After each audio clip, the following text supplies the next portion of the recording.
Bismillah ar-Rahman ar-Rahim. Alhamdulillah, wassalatu wassalamu ala Rasulillah. We continue reading from Imam Al-Ghazali's Jawah al-Quran, the Jews of the Quran Spares. Still reading from Surah Al-Shu'ara, and towards the end of the last session, we have reached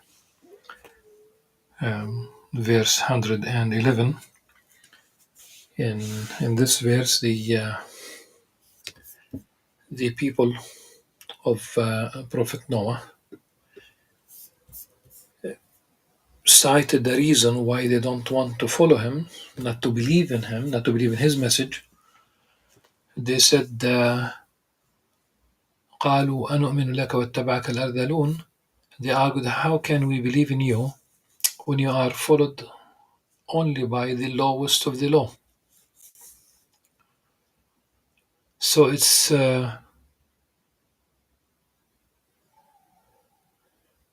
they of course historically they were not the only ones. They are not, in fact, the only ones to divide their own society into different, like a hierarchy. What was the hierarchy at the very beginning of humanity? Why would one of the children of Adam be? I'm simply talking about considering the very beginning. There were no titles, no honorific titles. There were no castes. There was no hierarchy. And we keep inventing things, pigeonholing people, considering ourselves always higher than others. Our country is better than the other countries. Our people are better than the other people. Our city is better than the other cities. Our neighborhood is better than the other neighborhoods. Our family is better than the other families.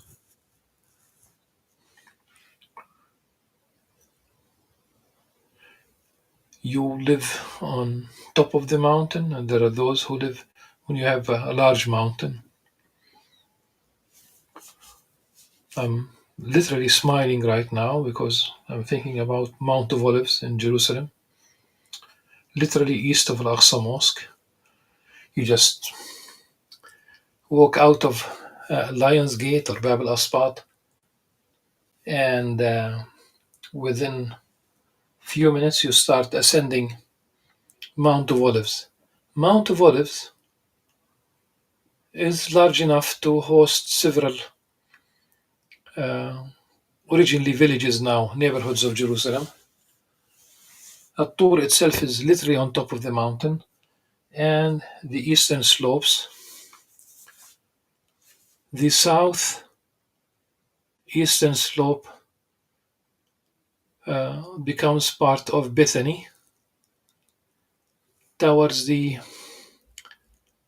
southwestern slopes, towards the middle of the mountain, also western, southern slopes also, Silwan begins. Our neighborhood is literally almost halfway through the mountain, and out of in Palestine you'll have many places where you have Fawqa and Tahta, the upper neighborhood and the lower neighborhood with the same. So Silwan al-Fawqa, Silwan al-Tahta. Those who live in the Fawqa, the upper neighborhood, they consider themselves originally, historically, better than those who live in the lower neighborhood. And the northern part of Mount of Olives become part of Isawi, a different village originally.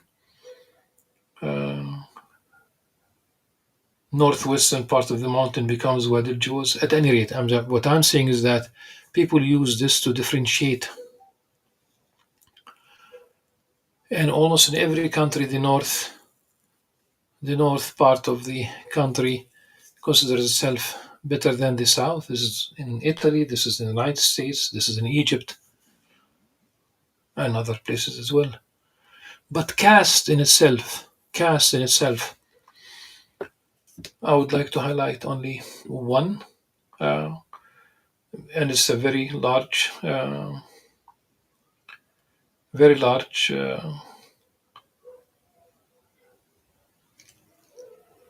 country, India. Since its independence, the caste identification was excluded from all census exercises, that is. And right now, so those who were and originally the untouchables, the Dalits,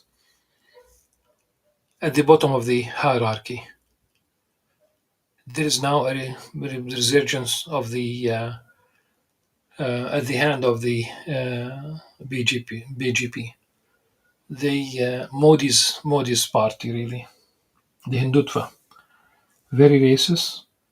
They are very racist towards Muslims and others as well, and they're pursuing policies that are similar to the policies um, practiced by the Zionists: revocation of citizenship, revocation of IDs, confiscation of land, uh, demolition of homes, including mosques. And I thought to myself, as if there are advisors advising them what to do. This idea of al ardhalun, those, but of course, the very first people who, other than there were those who were slaves who believed in Prophet Muhammad sallallahu alaihi wasallam. And Abu Bakr as-Siddiq radhiyallahu anhu, spent his fortune setting those believing slaves free, buying them and setting them free. Some of them were killed, and the elite of Mecca did not want to be on equal footing with those people. It's very strange how people create hierarchies. In this case, it was used, by the people of Noah, of Prophet Noah alayhi salam. It was used as an excuse not to believe. His response was, and what knowledge do I have of what they do, in the sense of ultimately it is more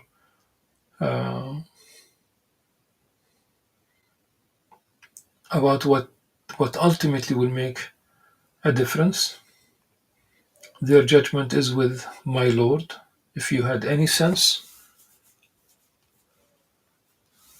إن حسابهم إلا على ربي لو تشعرون وما أنا بطارد المؤمنين. I'm not going to expel the believers.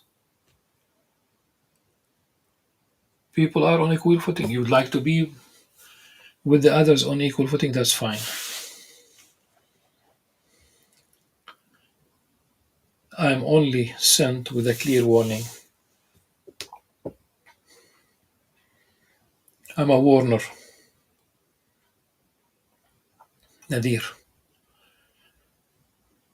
At this stage, when they saw that he was not going to expel those who believed in him, again, there were few. Now their tone differed, and they have resorted to threatening him. قالوا إن لم تنتهي يا نوح لتكونن من المرجومين. If you do not desist, they threatened him, oh no, you will surely be stoned. You'll be stoned. It's not about, we're going to bother you. You'll be stoned to death. At this moment, he prayed to Allah subhanahu wa ta'ala, my Lord, my people have truly rejected me. قال ربي إن قومي كذبون. فافتح بيني وبينهم فتحا ونجني ومن معي المؤمنين. So judge between me and them decisively, and save me and the believers with me. He knew that they meant business when they threatened him. They would stone him to death.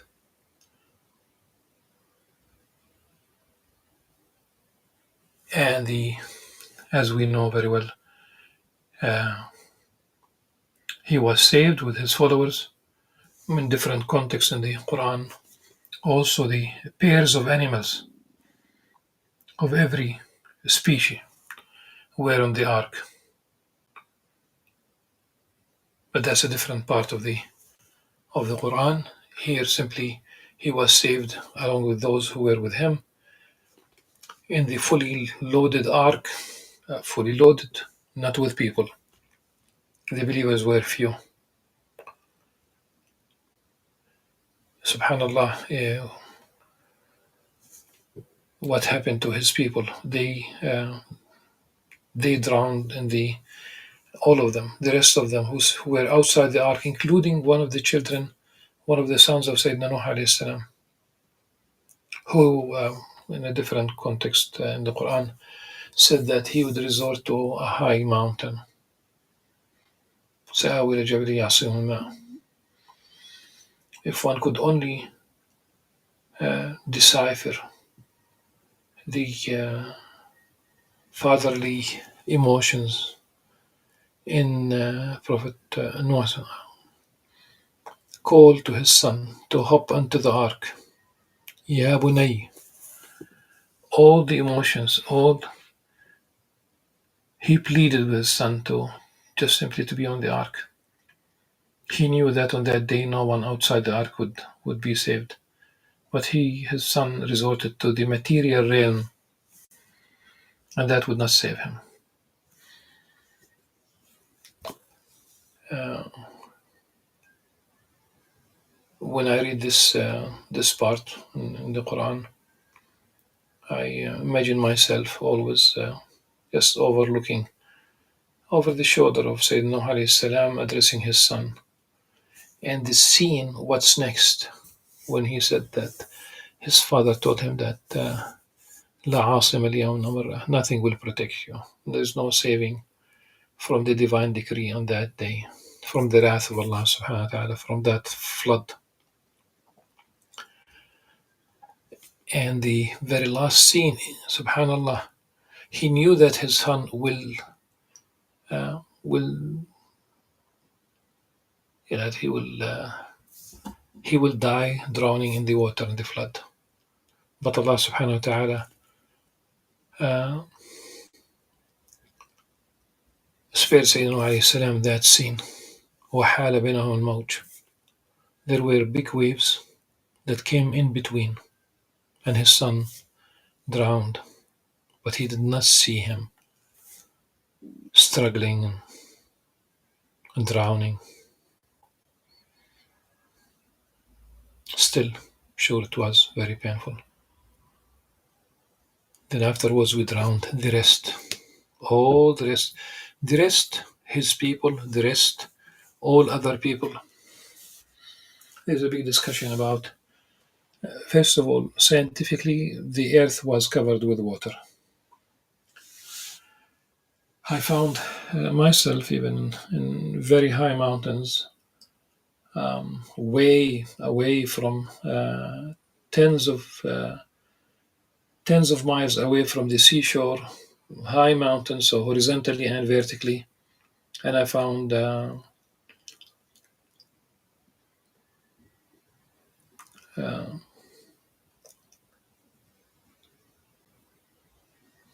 fish skeleton in the rocks. Of course, we don't talk about a fresh news fossil. So water did cover the earth. Number two, was it local or was it broader? There's a verse in the Quran, if we pay attention, might help us understand what happened. This is about the verse that does not address the story of the flood directly, but it says that Allah subhanahu wa ta'ala chose Adam, chose Noah, chose the family of Abraham, and the family of Imran. إن الله اصطفى آدم ونوحا وآل إبراهيم وآل عمران على العالمين. Adam was the literal beginning of humanity. Allah subhanahu wa ta'ala created Sayyidina Adam alayhi salam as the beginning of humanity, the human family. Number two, Sayyidina Nuh alayhi salam, he was again an individual, and there's another beginning for humanity, another beginning. Those who were on the ark form that beginning. Number three, Al-Ibrahim, this is not a physical beginning now. It's a spiritual beginning. When they say today Abrahamic family, it's more of a political construct. The Abrahamic family is a monotheistic, pure monotheistic family. To associate yourself with Sayyidina Ibrahim alayhi salam, he was neither a Jew nor a Christian. Remember what the Qur'an said. He was neither a Jew nor a Christian. It would be anachronistic, of course, to make any such a claim. He was a Muslim in the universal sense, a submitter to the will of Allah subhanahu wa ta'ala. And then the family of Imran, and still branching. So Noah comes from Adam, Al-Ibrahim from those who were from Sayyidina Noah alayhi salam, and those who were on the ark, and Ali Imran from Sayyidina Ibrahim alayhi salam. And it's not about genealogy, but genealogy is still there. We have Ismail and Ishaq, and with Sayyidina Isa al-Masih salam with Maryam, and then Isa al-Masih salam, the word of God to Mary. It ends there, and it continues with with Sayyidina Muhammad alayhi salatu wassalam through Ismail alayhi salam. Again, the faith community is not about genealogy, but genealogy is part of it.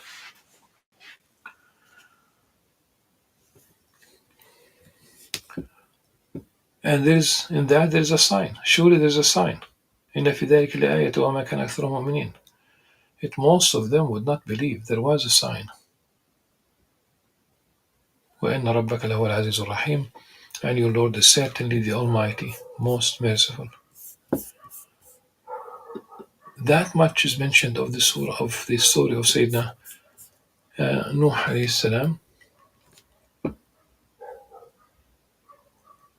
Then we have another story here, beginning with 123. The people of Ad rejected the messengers. Again, the word أخوهم is mentioned. This time it is Hud عليه السلام. كذبت عاد المرسلين إذ قال لهم أخوهم هود ألا تتقون. When their brother Hud said to them, so he is their brother, but they were not believers. People of Ad.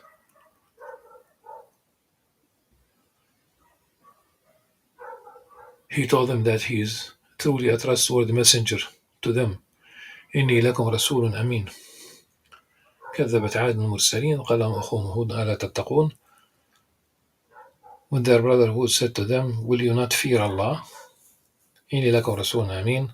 I am truly a trustworthy messenger to you. فاتقوا الله وأطيعون. So fear Allah and obey me. وأطيعوني. وأطيعون. Again, we have heard this before. وما سألكم عليه من أجري إلا رب العالمين. I do not ask you for any reward for this. For my reward is only from the Lord of all worlds. Now the criticism, now the bringing to their attention what they do wrong. أتبنون بكل ريع آية تعبثون. Why do you build a landmark on every high place in vanity? وَتَّخِذُونَ مَصَانِعَ لَعَلَّكُمْ تَخْلُدُونَ, and construct castles as if you are going to live forever, and act so viciously when you attack others. وَإِذَا بَطَشْتُمْ وَإِذَا بَطَشْتُمْ وَبَطَشْتُمْ جَبَّارِينَ.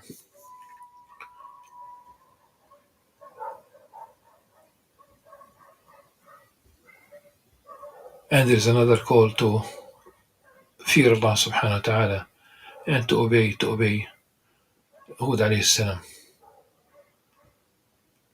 Fear Allah, fear the one who has provided you with what you know, with the good things that you know. What are they? Cattle, children, gardens, springs. أمدكم بأنعام وبنين وجنات وعيون إني أخاف عليكم عذاب يوم عظيم. They did not care. It's all the same to us whether you warn us or not. قالوا سواء علينا أوعظت أم لم تكن من الواعظين إن هذا إلا خلق الأولين. This is simply the tradition of our predecessors. Like it runs in the family. وما نحن بمعذبين, and we will never be punished.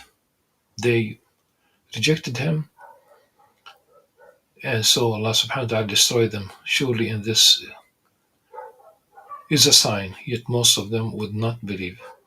And Allah subhanahu wa ta'ala and your Lord is certainly the Almighty, most merciful. I would like to highlight only one part of this, the very beginning, and you build a landmark on every high place in vanity, and construct castles as if you are going to live forever. You need to, urban planning is important in every city. It's a must. Some cities around the world restrict how high the building could be in that particular city. So, for example, Washington D.C., you cannot build higher than Capitol Hill, the Congress, the building that hosts the Congress.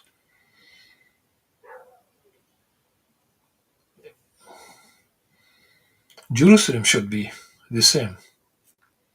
There's no need for high-rise buildings, except that they did change the horizon. So from 1967 on, the character of the city as a historical city, as a religious, as a holy city was not preserved totally.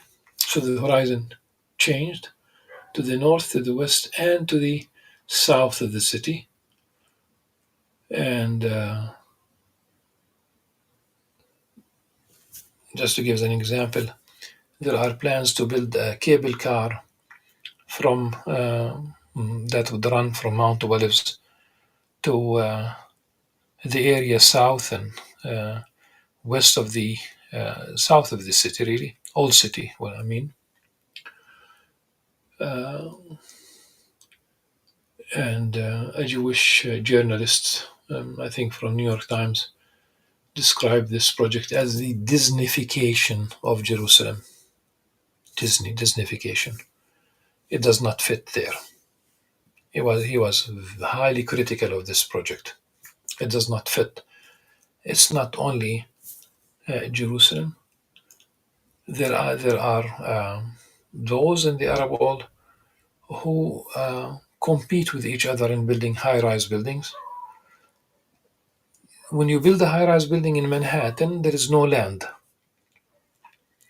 But when you build a high-rise building, the tallest buildings in the world in the desert, that's not because of a lack of land.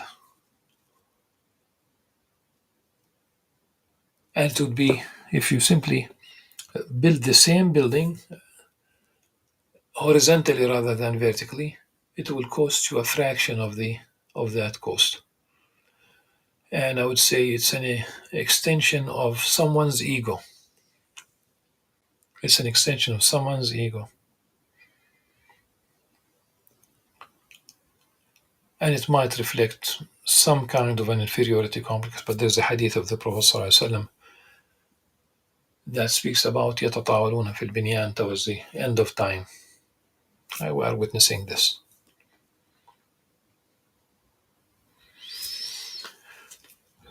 So this is the story of